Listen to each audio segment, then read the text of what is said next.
हमने जब दिल्ली में हंगर स्ट्राइक की थी, हमारे पास राजनाथ सिंह जी भी आए थे, उसके बाद शाहनवाज हुसैन जी भी आए थे, जेपी नड्डा जी भी आए थे जो आज मिनिस्टर हैं, तो उन्होंने भी एश्योरेंस किया था, एश्योरेंस दी थी। ये हमारे रविंदर रैना जी ने कितनी बार हमारे प्रोटेस्ट, जब हमारे प्रोटेस्ट होते थे, शामिल होकर हमें सपोर्ट किया है कि इनका जो मसला है वो जेन्युइन है। आज भी आप देखें वो पूरी एश्योरेंस देते हैं कि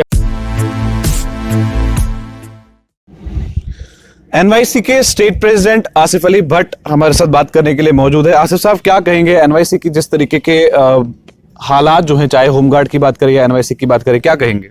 देखिए, हम यही कहना चाहेंगे कि आप देख रहे हैं किस तरीके से एनवाईसी अपने ड्यूटी को अंजाम दे रहा है, चाहे कोरोना के टाइम पे, चाहे इलेक्शन के टाइम पे, मगर अभी तक हमारी जो डिमांड है, जो पैटर्न चेंज है और सैलरी इनहेंस है, अभी तक उसको पूरा नहीं किया गया है। लगभग 1 साल होने को है जो गवर्नमेंट ने कमेटी बनाई थी रहबरे खेल के लिए, रहबरे जंगलात के लिए, रहबरे एनवाईसी के लिए और रहबरे जंगलात के लिए, मगर आज तक उस कमेटी की रिपोर्ट सबमिट नहीं की गई है।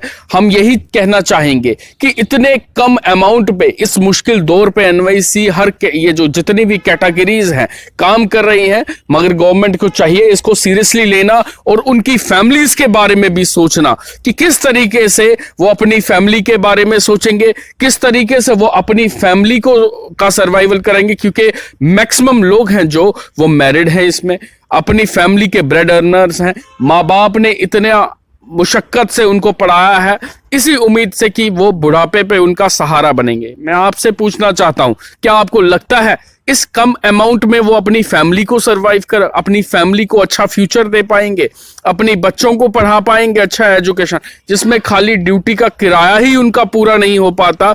जो मैं यही कहना चाहूंगा कि जो हमारी कमेटी बनाई गई है उसको जल्दी से जल्दी जो है उस कमेटी को फाइनलाइज किया जाए। हमारे चीफ सेक्रेटरी साहब हैं और लेफ्टिनेंट गवर्नर साहब हैं, चीफ सेक्रेटरी साहब ने कहा भी है कि डिपार्टमेंटल ऑर्डर्स पे हैं, इनको जो है एसआरओ देना है, तो वो एसआरओ देना इनका काम है। हमें पूरी उम्मीद है लेफ्टिनेंट गवर्नर साहब से, चीफ सेक्रेटरी साहब से कि वो यूथ के मसले को समझेंगे, उनके फ्यूचर की सिक्योरिटी को देखते हुए जल्दी से जल्दी हमारे हक में फैसला लेंगे, जिसमें हम सब भी, जितने भी हमारी कैटेगरीज हैं, उन सब वो अपनी फैमिली के लिए कुछ कर पाए, नेशन के लिए कुछ कर पाए, अपने जम्मू कश्मीर और लद्दाख के लिए कुछ कर। आसिफ साहब, मेरा एक सवाल है आपसे कि अमूमन हमने देखा है कि कहीं पर भी किसी की भी सिलेक्शन होने से पहले एक एग्जाम को क्वालिफाई करना पड़ता है, फिर इंटरव्यू होता है।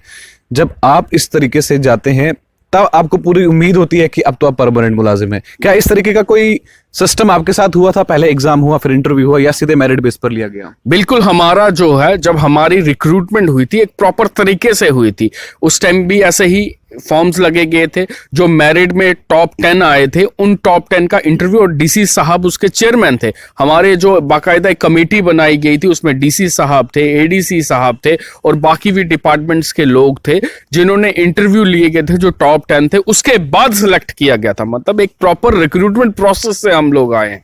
आप इसको क्लैरिफाई भी कर सकते हैं, जितने भी डीसी साहिबान हैं उन सब ने उसमें इंटरव्यूज लिए हैं, पूरी कमिटीज ने दिए हैं। हम वो कोई इस तरीके से नहीं आए हैं कि हेलीकॉप्टर की तरह ऊपर से आए हैं, बाकी एक प्रॉपर रिक्रूटमेंट प्रोसेस से आए हैं। इसीलिए उस टाइम पर आपको किसी ने ये आश्वासन दिलाया था कि ऐसा कि आप परमानेंटली अब काम करेंगे हमारे साथ, परमानेंट मुलाजिम है, अब आपको कोई निकाल नहीं सकता है? देखिए, मैं ये कहना चाहूंगा, यही तो बड़े हमें अफसोस इसी चीज का है।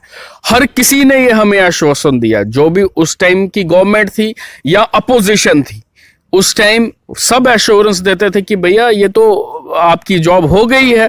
उसमें हमारे प्राइम मिनिस्टर ऑफ इंडिया थे डॉक्टर मनमोहन सिंह जी ने ये अनाउंस किया था कश्मीर में कि हमने जम्मू कश्मीर के यूथ को ये रोजगार दे दिया 8,000। उस टाइम के जो चीफ मिनिस्टर थे उन्होंने भी, और जो आज की, उस टाइम अपोजिशन में थी बीजेपी और आज जो रूलिंग में थी, जैसे आप देखिए पिछली पीडीपी और बीजेपी की गवर्नमेंट थी, उन्होंने भी माना है, हर कोई मानता है कि ये जेन्युइन है, मगर अभी तक बड़े अफसोस की बात है जो डिले हो रहा है, हमें उसी चीज का अफसोस है। अगर हर कोई मानता है कि जेन्युइन है, तो जेन्युइन अगर माना जाता है तो उसका रास्ता, उसका हल भी करना चाहिए, क्योंकि यूथ ही एक जो है जो अपने नेशन को बिल्ड कर, जब उनका ही फ्यूचर डार्क में लगेगा। इतनी मेहनत के बाद आज देखिए हर कोई अप्रिशिएशन दे रहा है एनवाईसी को कि ये बहुत ज्यादा काम करते हैं, और लगी भी जाती है जहां जरूरत होती है वहां एनवाईसी को लगाया जाता है। अभी इलेक्शन ड्यूटीज थी, वहां पे एनवाईसी ने अच्छा पार्ट प्ले किया, उनको अप्रिशिएट किया जा रहा है। कोरोना के टाइम में आप देखिए, चाहे क्वारंटीन सेंटर्स में देख लीजिए, रेलवे स्टेशंस पे देख लीजिए, चाहे ये सैंपल कलेक्शन की जहां जरूरत पड़ती है वहां काम करने के लिए हाजिर होते हैं। और हम फिर भी कहते हैं हम हर जगह हाजिर हैं और रहेंगे, क्योंकि हमने अपने जम्मू कश्मीर के लोगों के लिए काम करना है। मगर गवर्नमेंट का भी फर्ज बनता है कि उनकी फैमिलीज के बारे में, एनवाईसीज की फैमिलीज के बारे में सोचा जाए कि वो भी अपनी फैमिली को कैसे चलाएं। जब आप एलजी साहब से, मुर्मू साहब से मिले तो आपने अपनी बात जो है उनके सामने रखी, तो क्या लगा आपको जब आप बात रख रहे थे कि कितना आश्वासन था, कितना भरोसा था उनकी बात में जो उन्होंने आपके साथ की? देखिए, जब हम उनसे मिले थे, मुर्मू साहब से मिले थे, तो उन्होंने हमें पूरा यकीन दिला था। जब हमने उनको अपना केस बताया, बाकायदा प्रूफ दिखाए, डॉक्यूमेंटली प्रूफ दिखाए, तो उन्होंने माना कि ये आपके साथ नाइंसाफी हुई है। और उन्होंने पूरा हमें यकीन दिलानी दिखाई थी कि आपका मसला हम जल्दी से जल्दी, उन्होंने ही ये कमेटी फ्रेम की थी जो हम डिस्कस कर रहे थे, जिसको 1 साल हो चुका है बने हुए, जिसमें हमारा था, रैबरे खेल था, रैबरे जंगलात था, ये 3-4 कैटेगरीज थी। तो इन सब की कैटेगरीज के लिए उन्होंने ही, चीफ सेक्रेटरी साहब उसके चेयरमैन थे, उन्होंने ही यकीन दिलाया था कि हम आपको जल्दी से जल्दी आपके फ्यूचर को सिक्योर करने, क्योंकि उन्होंने भी माना था कि यूथ के साथ नाइंसाफी हुई है। तो जो सरकार रही 2014 से पहले, क्या लगता है आपको कि सरकार की तरफ से आपकी पास कोई भी ऐसी हेल्प नहीं मिली? क्योंकि बड़े बड़े एमएलए थे उस टाइम पर, अब तो यूटी तो अब बनी है, उससे पहले तो स्टेट थी। बिल्कुल, तो स्टेट ने कुछ नहीं किया। देखिए, मैं आपको वही चीज बता रहा था कि बोलते सब है मगर प्रैक्टिकल कुछ नहीं है। जो प्रैक्टिकल करते भी हैं, थोड़ा सा करते हैं, मुझे लगता है वो रखते हैं अगली इलेक्शंस के लिए रखेंगे, बाकी इलेक्शंस के पास करेंगे।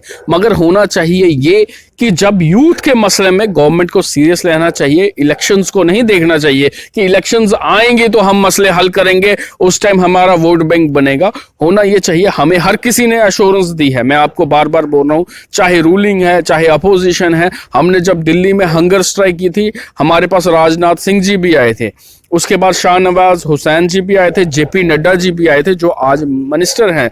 तो उन्होंने भी एश्योरेंस किया था, एश्योरेंस दी थी। ये हमारे रविंदर रैना जी ने कितनी बार हमारे प्रोटेस्ट, जब हमारे प्रोटेस्ट होते थे, शामिल होकर हमें सपोर्ट किया है कि इनका जो मसला है वो जेन्युइन है। आज भी आप देखें, वो पूरी एश्योरेंस देते हैं कि हम आपका मसला हल करवाएंगे। हमारा सिर्फ ये कहना है कि इसमें डिले नहीं किया जाना चाहिए, क्योंकि हर चीज की एक लिमिट होती है, वो लिमिट क्रॉस हो चुकी है। ये जो मसला हल हो रहा है, ये जो हल होते होते कितना वक्त गुजर गया?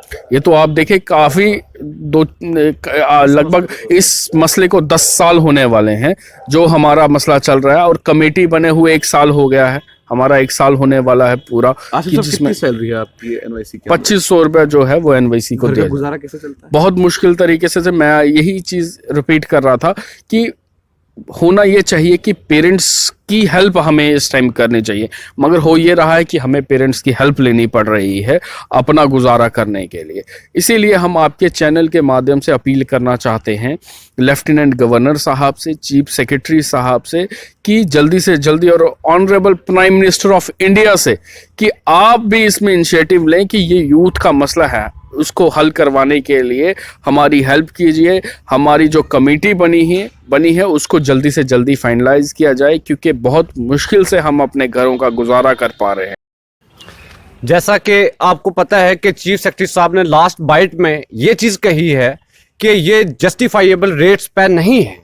ये लोग, चाहे आरईटी है, आरईजेड है, आरईके, आरईजे, एनवाईसी, इनको जस्टिफाइएबल रेट देने किसने है? ये सरकार का काम है। वो सरकार को ये रेट्स, एक कानूनी रेट्स, वो जल्दी से जल्दी लागू करने चाहिए। इन्होंने बाकी चीज़ों के ऊपर बहुत जल्दी कानून लाए हैं, हमें ये भी उम्मीद है वो इस चीज़ पे भी कानून जल्दी से जल्दी लाएंगे। चीफ सेक्रेटरी साहब ने जहाँ पे ये माना है कि ये लोग डिपार्टमेंटल ऑर्डर्स पे हैं, तो इनको कानून के अंडर किस तरह लाना है, कानून के जो ज्यूरिसडिक्शन में वो लाना भी चीफ सेक्रेटरी साहब का काम है। अब उनके इस कमेंट को दिए हुए भी 3-4 महीने हो चुके हैं। जब एलजी साहब ने ये कहा था कि चीफ सेक्रेटरी साहब एम्प्लॉयमेंट के इशू पे बोलेंगे, तो उन्होंने पिछली कॉन्फ्रेंस में ये चीज़ कही थी। लेकिन अब हम ये जानना चाहते हैं कि इस चीज़ को भी 3 और 4 महीने हो चुके हैं, सरकार की तरफ से इस चीज़ पे कानून कब आएगा? कब तक हमें इंतजार करना है? और इसी एक बहुत कम अमाउंट पे हमें 10 साल हो गए हैं बैठे हुए, और इससे ज्यादा ये लोग इंतजार नहीं कर सकते हैं। ये लोग, इनकी भी फैमिलीज हैं, इतने कम अमाउंट पे गुजारा नहीं है। तो हमें उम्मीद ये है सरकार से कि जल्दी से जल्दी आप इनका रेट जो है वो बढ़ा करके एक कानूनी रेट दिया जाए। जैसे आपको पता है कि लेबर कैटेगरीज जितनी भी हैं वो लेबर रेट्स लेती हैं, और जितने भी परमानेंट एम्प्लॉइज हैं वो पे कमीशन के रेट्स लेते हैं। इस तरीके से ये जो NYC है, RET है, REZ है और REK है, ये किसी भी गवर्नमेंट के नोटिफाइड रेट्स में नहीं आते हैं। तो इसके अंदर लाने का काम भी सरकार का है, और कितना जल्दी सरकार इसके लिए एक कानून बना करके एक स्ट्रक्चर के अंदर इन चीज़ों को लाती है। हमने बहुत इंतजार किया, 2 साल से हमारा ये मसला ऑलरेडी चीफ सेक्रेटरी साहब के टेबल पे है, LG साहब के टेबल पे है, सत्यपाल मलिक जी ने हमारे इस केस को सुना था, मरमू जी ने इस केस को सुना था। लेकिन अब हमने बार बार जो है ऑनरेबल लेफ्टिनेंट गवर्नर को हमने यहाँ से और रिप्रेजेंटेशन भेजी हैं, दोबारा उनके नोटिस में भी लाया है। अब हमें उम्मीद यही है कि जल्दी से जल्दी हमारे इस केस को एड्रेस किया जाएगा।